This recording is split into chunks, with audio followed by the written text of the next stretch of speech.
Shortly after the 2016 presidential election, I wrote a letter to the newly elected Donald Trump.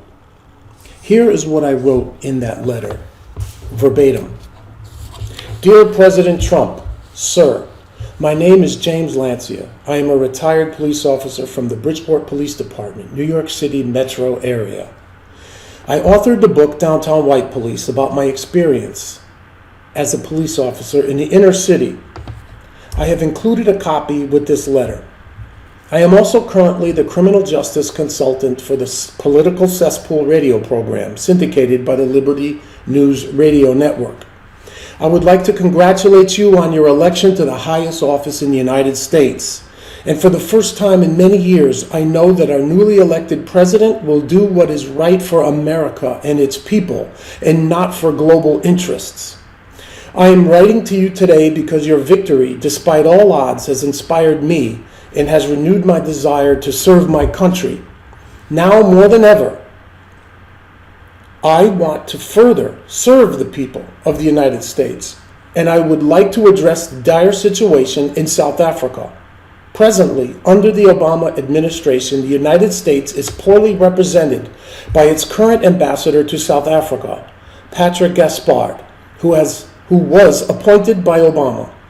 Gaspard is affiliated with the notorious Acorn scandal, among other illegal activities. He has regular meetings with the Economic Freedom Fighters, EFF, a revolutionary and genocidal communist political party headed by Julius Malema, who advocates the taking of lands in the country away from white South African citizens. He holds these meetings in the American Embassy in Pretoria.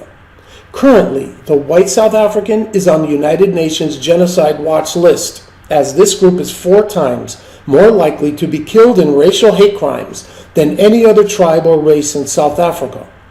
Since the end of apartheid, the rape, torture, and murder of whites in South Africa has occurred at an alarming rate, all sanctioned and even encouraged by the President of South Africa and its government. The world, the UN, mainstream media, and even the United States has turned their backs and has ignored this human tragedy. The United States has spent billions of dollars on aid to South Africa, and this money has been grossly misappropriated. Currently, there are more than 1 million white South Africans who have been displaced from their homes and are now living in refugee camps. This is fully 1/4 of the white demographic.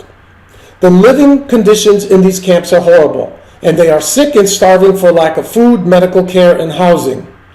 In addition, there are over 144 anti-labor laws which prohibit the hiring of whites for work in the country. So many families do not have the means to change their dire situation in any way due to this racial oppression. The United States needs to be represented with a capable ambassador who has the interests of all people in mind, not monetary gain or global interests, and so that our tax dollars do not fund genocide and racial hatred. I would like to offer my services for this honorable position without taking a salary, following your example. I have in-depth knowledge of the situation in South Africa, both politically and statistically, and I have connections to former law enforcement officials there, in addition to my connections to members of the military, labor unions, members of parliament, leaders of the Zulu tribe, and those working with the most impoverished and vulnerable.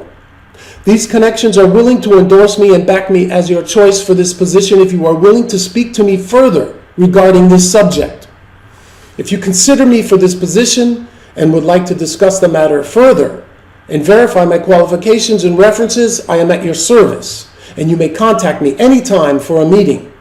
America needs and deserves to be represented by an American patriot, not by an opportunistic criminal who is content to sit back and watch innocent people suffer and die while American tax dollars help fund it.